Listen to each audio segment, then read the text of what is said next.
Hey everybody, how's everybody doing? This is Quick Like Messy 10, bringing you a year in review. That's right, a year in review for 2011. I'll first be talking about world news, and then I will be talking about gaming news really quick. Mostly about world news though, because gaming news is trifling to what happens in the world these days. I'm gonna admit it, I'm a gamer, but world news is more important. This is a G36 red dot kill confirmed on Interchange. And there's a couple freezes in the gameplay like right now, because there was host migration, so I had to split the clip up in the theater mode. But anyways, here we go.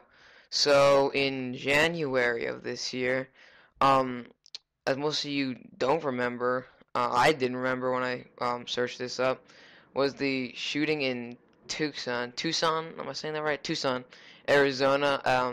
Gabriel Giffords, I believe, the representative, was shot by a madman, or that's what they assumed him to be, and he shot other innocent citizens near a Safeway in that area. And that also was the end to the protests in Egypt. The protesters eventually won, and Hosni Mubarak was arrested and tried later this year. In February, it wasn't much exciting news other than the Super Bowl, but that's not too big. Packers won. It happens every year. But what was big was Borders went bankrupt, and Fannie Mae, the big mortgage company, I believe, went ended as well. Now, if you don't know what Borders is, excuse me, Borders was like a book company. Like, have you ever heard of Barnes and Noble? I know Barnes and Noble is more famous. I guess that's why Borders went out of business. Borders was kind of like the same thing, but they just didn't have the Starbucks. They just had a regular old coffee shop. So I guess, they were low on funds. I remember there was a huge sale or whatever at Borders. With like, store clearing out and all the Borders because everything was going out of business. In March, the protests started to arise in Bahrain, Libya, and Syria. So the Egypt protests started more in different countries. The NFL lockout also started, the big deal between players and coaches and salaries and all that.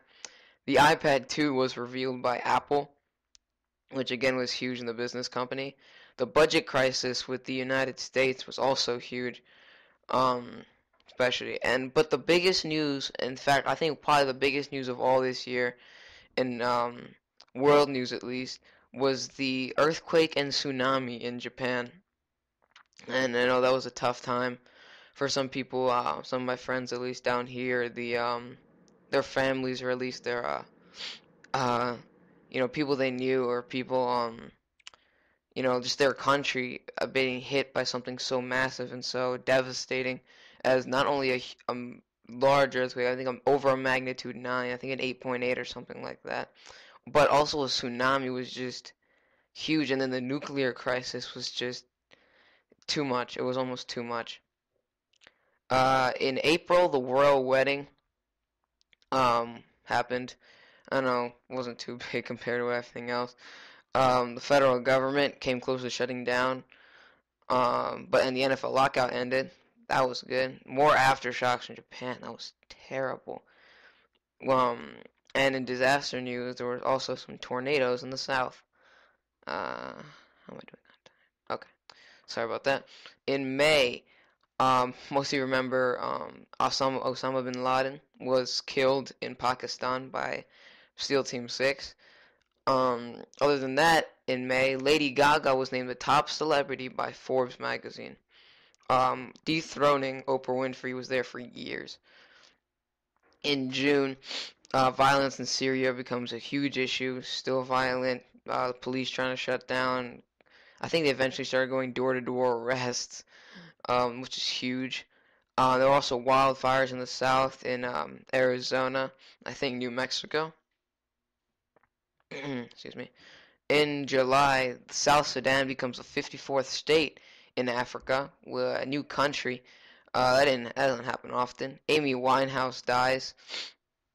The singer, songwriter, I believe, um, dies. I don't remember the cause, but a lot of fans who were fans of her, sad about that. the Casey Anthony case. Casey Anthony was found innocent of killing her daughter. And the last space shuttle mission, Atlantis, goes and comes back to give spare parts to the International Space Station. In August, Hosni Mubarak, the former dictator of Egypt, was tried.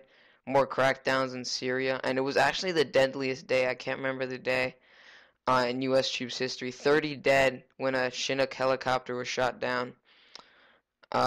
Google ended up buying Motorola this month. Steve Jobs resigned, and Hurricane Irene hit the South, along with one of the largest earthquakes to hit the East Coast.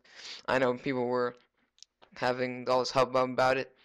In September, the 10th anniversary of 9/11, an emotional time for a lot of people, but a time of nationalism and courage as a country. The Senate made a deal to avoid a government shutdown, and there were more wildfires in the South. October, Muammar Gaddafi is captured and killed. The Occupy Wall Street movement starts to become well known and starts to grow.